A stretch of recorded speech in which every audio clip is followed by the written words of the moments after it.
Buenos días. Un poco voy a partir en este ratito de compartir la actividad que hacemos de las curadurías oficiales de la provincia desde un principio que es obvio, sobre el que Isolina ya avanzó, pero que no podemos dejar de decirlo, y que es que vejez y discapacidad no son sinónimos. Voy a hablar, sí, de la interseccionalidad entre vejez y discapacidad, pero no son sinónimos. Vamos a avanzar. ¿Quieren que trate? Bueno. Fíjense, veamos un caso de azul, ¿no? Una señora de 90 años con 2 hijas, para dejar bien en claro desde el comienzo esto. Una hija vive con ella y con su nieta. Otra hija vive en otra localidad. La hija que vive en la otra localidad pide la determinación de la capacidad de su madre porque hizo disposiciones patrimoniales y no pudo seguir en la ruta de ese dinero. Dice que no estaba preparada para realizar actos patrimoniales y que, por tanto, debía evaluarse y declararse su discapacidad, su capacidad restringida. Y fue importante en la decisión de este caso, y por eso me detengo, la entrevista personal, la pericia interdisciplinaria y el informe social. Fíjense, de la pericia surgía que la señora tenía, si bien tenía un grado de edad avanzada, estaba con un cierto deterioro propio de la edad, pero que de ningún modo podía considerarse una capacidad restringida. De la entrevista personal con el juez, que me parece riquísima en este fallo, cuya lectura recomiendo, que además se cita mucho los estudios de la doctora Isolina Dabove, fíjense que del informe social sale cómo vive perfectamente contenida con la otra hija, cómo la ayuda esta hija en la toma de decisiones, cómo la ayuda a la nieta, cómo la acompaña, el clima en que se vivía. Y de la entrevista personal con el juez surge que esta señora sabía qué ingresos tenía, sabía perfectamente por qué había dispuesto el inmueble que había dispuesto, cuáles eran sus sueños, cuáles eran sus proyectos, en qué los estaba invirtiendo. Entonces, al juez le quedó muy claro que esta señora sabía, podía manejarse patrimonialmente. Por supuesto que no se hace lugar en este caso a la restricción de la capacidad de la señora. Y de acá partimos, ¿no? De acá partimos. De nuestra legislación positiva, que retoma estos principios convencionales, pero partimos de la capacidad de derecho de toda persona humana. Solo la ley puede limitar esta capacidad, y de la capacidad de ejercicio. Solo puede ser limitada la capacidad de ejercicio por una sentencia judicial o por los casos concretos que establece el Código Civil y Comercial. ¿Sí? Vamos a seguir un poquito, los principios solamente. Los principios que rigen el ejercicio de la capacidad parten de disponer que la capacidad de ejercicio de una persona se presume, y que la limitación a esta capacidad es de carácter excepcional y se impone siempre en beneficio de la persona. Respecto de estos actos, de estos determinados actos, que representen para la persona, en razón de su condición, un riesgo, un daño para su persona o a sus bienes, puede designarse, el juez debe designar él o los apoyos necesarios. En concomitancia con el artículo 43, que ustedes conocerán bien, el artículo 12 de la Convención de las Personas con Discapacidad, apoyos que deben promover la autonomía y favorecer las decisiones que respondan a la preferencia de la persona. Y solo por excepción, en un caso ínfimo de casos, fíjense cuando la persona está absolutamente imposibilitada de interaccionar con su entorno y expresar su voluntad por cualquier modo, medio, formato adecuado, y el apoyo hubiera resultado ineficaz, recién puede designarse un curador. ¿Sí? Sigamos. La sentencia de determinación de la capacidad, entonces, debe expresar el alcance de la restricción y especificar las funciones y actos precisos que se limitan a la persona. Dijimos, procurando que sea la menor cantidad posible. Y esto es importante, señalar las condiciones de validez de los actos específicos sujetos a restricción, con indicación de las personas intervinientes y la modalidad de actuación. Sobre esto vamos a volver después cuando hablemos un segundito de actos jurídicos. Bien, esto en consonancia con la Convención de los Derechos de las Personas con Discapacidad y su protocolo facultativo y la Convención Interamericana sobre la protección de los derechos humanos de las personas mayores. ¿Cómo entran en juego acá las curadurías oficiales de la provincia de Buenos Aires. Bueno, las curadurías oficiales actúan siempre en el marco de un proceso de determinación de la capacidad cuando la persona con capacidad restringida o incapacidad carezca de bienes suficientes y no tenga una familia, una persona de confianza que no pueda ejercer este rol de apoyo o no pueda hacerlo en forma total, porque vamos a ver que hay redes de apoyo donde la familia también interviene. Sigamos.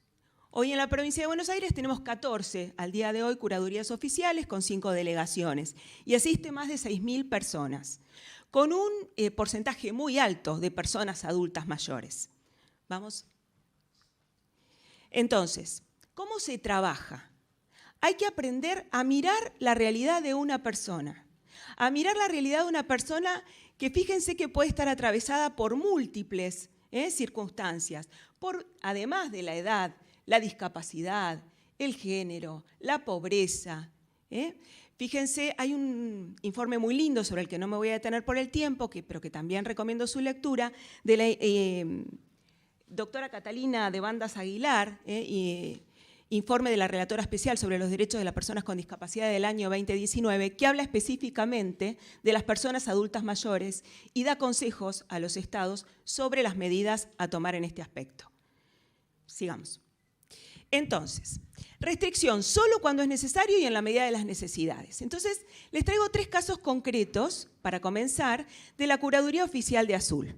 Fíjense, el caso primero es de una señora de 87 años, que no era asistida el año pasado, a principio de año cuando pasó esto, por la Curaduría Oficial.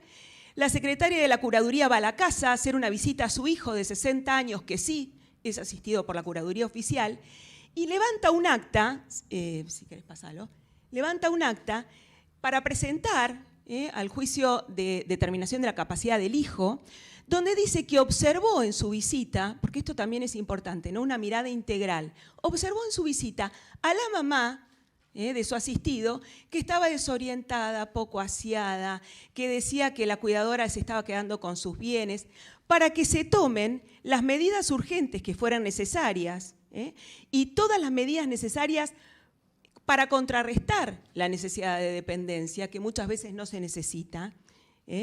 Y fíjense que se trata de una condición de mujer, adulta mayor, sin recursos económicos, bueno, etc. Se comienza a trabajar con esta señora, con la asesoría de incapaces de Tandil y con la Defensoría Oficial. Y fíjense que se hace una evaluación preventiva del estado de esta señora y esta señora definitivamente tenía un deterioro cognitivo avanzado. Entonces se toman todas las medidas del caso y se determina, se restringe la capacidad de esta señora para actos de disposición, se designa también a la Curaduría Oficial como apoyo de esta señora y se escucha a la señora que en este caso quería ir a vivir a el mismo hogar donde estaba viviendo su hijo. Entonces, ella reconocía que no podía estar viviendo sola, que quería vivir con su hijo, que era su deseo, y se trabaja con la obra social para poder mudar a esta señora de su domicilio al hogar. Les cuento otro caso, donde la determinación de la capacidad no fue necesaria. Otro caso también de Tandil, de una persona de 78 años, con un hijo asistido por la Curaduría Oficial. También, cuando la secretaria va de Tandil a ver a esta señora, a ver a su hijo, al hijo asistido por la Curaduría, no lo encuentra y habían sido trasladados por su otra hija a un hogar. Una señora de 78 años con su hijo en un hogar. Cuando va a visitar al hijo al hogar, se da cuenta, y lo escucha, se da cuenta de que las personas estas no querían estar en el hogar, que la señora no tenía determinación de la capacidad y que decía que su hija se había aprovechado de ella para poder disponer de los derechos de la vivienda. Hacen la presentación en el juzgado, interviene también la asesoría de incapaces, interviene también la defensoría, porque todos estos trabajos se hacen en modo conjunto. Y es muy interesante ver, es muy interesante ver en este caso puntual, la pericia interdisciplinaria que se le realiza a la señora, que dice lo único que tiene esta señora es una tristeza reactiva a que le han sacado su vivienda. Y habla de la importancia que tiene la persona adulta mayor, la vivienda, que no es solo el hogar, que no es solo la casa material, es el hogar, es el hábitat, de una importancia impresionante. Pero no tiene ningún tipo de declinación física o psicológica que requiera de un apoyo y de la restricción de su capacidad. Con una persona que la ayude en la limpieza puede vivir sola perfectamente y hacerse cargo de su hijo. Entonces se ordena el egreso del geriátrico, el reingreso a su hogar, la restitución de los bienes por parte de la otra hija, por supuesto se le da traslado a la fiscalía, etc. Interesante, cuando no es necesaria la restricción a la capacidad, la restricción no prospera. Hay un montón de posibilidades para trabajar con las personas adultas mayores. Tercer caso, que es de este año, muy cortito, también de una persona adulta mayor, asistida así por la curaduría oficial, con su capacidad restringida. Y esto es importante, ¿no? Una persona que tuvo una ACV, fractura de cadera, y que después que pasó el riesgo médico, la persona manifestaba su voluntad de ir a su casa. No quería ir a un hogar, y lo lindo de esto es la escucha que se hace de esta señora, porque esta señora no podía hablar. Con sonidos guturales y con su expresión, pudieron entender su voluntad de quedarse en su hogar. Entonces, se pudo articular con su obra social una internación domiciliaria, designando como apoyos complementarios a un sobrino que vivía con ella y a un acompañante terapéutico. ¿Sí? Bueno, vamos a seguir adelante. Este fallo lo traigo, fue muy conocido, comentado, de la Curaduría Oficial de Mar del Plata, fue publicado en la ley, donde una persona adulta mayor que egresa de un lugar donde estuvo internado mucho tiempo, podía vivir solo, pero con un asistente domiciliario, con un cuidador domiciliario. Y PAMI se negaba a pagarle el sueldo, la cantidad de horas que necesitaba para vivir independientemente. Y en este caso, tanto primera instancia como Cámara determinó confirmar las sentencias, ¿no? De primera instancia, garantizando al señor un sistema de apoyo que conjuntamente con la designación del curador oficial le permite hacer efectivo el ejercicio de los derechos en todos los aspectos de su vida. Sí, vamos más rapidito. Fíjense que habla del trabajo conjunto, en este caso de la curaduría y de la asesoría de incapaces, en función de las reales necesidades de la persona. Mirar a la persona concreta y las necesidades concretas. Sigamos. Y acá me detengo un segundito porque a los escribanos también les va a interesar más, ¿no? Debemos abrevar siempre para ver la capacidad y la restricción a la capacidad de una persona en la sentencia que determina su capacidad. La sentencia debiera ser lo más clara posible. Vamos a ver unos ejemplos en que esto no sucede, ¿no? Pero debiera ser lo más clara posible. Entonces, fíjense, les traigo una de Tres Arroyos, que me parece que está bastante bien porque evalúa a la persona una muy linda sentencia en general, les traigo una partecita solamente, pero en el caso concreto se restringe específicamente la administración y disposición de bienes muebles y inmuebles, de los que resulta titular la señora, actos para los que deberá ser asesorada y asistida por el curador oficial como voluntad integradora y convalidatoria. Además de requerir la autorización judicial, todos sabemos, para los actos de mayor envergadura, porque así lo exige el Código Civil y Comercial. Recaudos que se imponen bajo sanción de nulidad. Sigamos. Este se los traigo porque es de hace un mes y medio y me pareció muy buena la sentencia de La Plata. Una revisión de sentencia deberá contar con el apoyo, fíjense, mantener el sistema de apoyos de la Curaduría Oficial y del Hospital José Ingenieros. Sigamos. La señora curadora oficial, en las cuestiones relativas a los actos de administración compleja, y los ejemplifica, que también es un problema a veces para los escribanos, ejercerá el rol de apoyo por asistencia. Ojo, no sustitutivo, apoyo por asistencia. Y en los actos de disposición, también los ejemplifica, dicho apoyo tendrá lugar a su turno con funciones de asistencia y asesoramiento. Hacerle comprender el alcance del acto que va a celebrar. Una función que también cumplen muy bien los escribanos. deberá rendir cuenta de su administración, sigamos, y las autoridades del Hospital José Ingenieros para todo lo que sea requerimiento sanitario, social, asistencial, etc. Sigamos. ¿Qué les digo? Cuando les digo hay sentencias que no son claras y hay que apelar, no nos queda otra, como abogados nosotros desde las curadurías.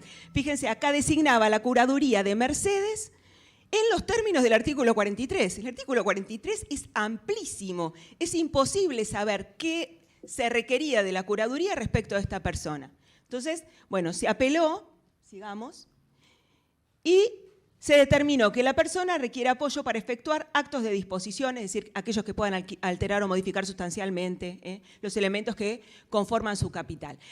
Para mi gusto, en esta sentencia hubiera faltado también los requisitos de validez de los actos, el modo de brindar apoyo, pero bueno, por lo menos nos determinó el ámbito de actuación. Sigamos. Fíjense, hay que tener mucho cuidado con los derechos personalísimos también. Miren esta sentencia del 2019, San Nicolás. No puse que juzgado por las dudas. Designación de la Curaduría Oficial para la representación para testar en sucesiones. Y no es un caso, yo les traigo pero son varios, con lo que nos damos cuenta que todavía falta mucho, ¿no? por capacitarnos, por ahondar en estas cuestiones. Tenemos un fallo lindo de la Corte, sigamos, un fallo de la Corte, fíjense, del 2020, que siguiendo un muy buen dictamen de la Procuración, mandó una sentencia nuevamente, lo devolvió a la instancia de origen, para que se dejen sin efecto las restricciones a la capacidad decretadas, porque habían decretado una restricción para todos los actos y derechos personalísimos de la persona sin haberla evaluado. Entonces, vuelve a la instancia para que se escuche a la persona y se fijen además las condiciones de validez de los actos sujetos a restricción, se indique la o las personas intervinientes y la modalidad de su actuación. Un buen fallo también para la lectura. Es importante, último, para no detenerme más, que la persona siempre sea escuchada. Esto también es importante que también pueda decidir. Decía Isolina hoy, muchas veces directamente le sustituyen la voluntad. Hay que escuchar, a veces tiene una persona de su confianza que quiera designar. En este caso puntual, a raíz de un recurso de apelación presentado por la Curaduría de La Plata, también vuelve, se revoca la sentencia de primera instancia en cuanto designa curadora definitiva del señor a la Curaduría Oficial de Alienados, debiendo en la instancia de origen, previa audiencia con el interesado, acá no se había cumplido con la audiencia personal, que para mí es fundamental en este tipo de procesos, determinarse la modalidad y extensión del apoyo requerido, así como la persona en la que recaerá dicha tarea, garantizando el derecho del causante de elegir y proponer al juez su sistema de apoyo para la toma de decisiones. Sigamos. Termino con esto. En el marco del sistema de curadurías, fíjense, se asiste a las personas adultas mayores de conformidad al alcance de cada sentencia de determinación de la capacidad jurídica, en pos de preservar la mayor autonomía posible conforme a la situación concreta de cada persona. Bueno, muchas gracias.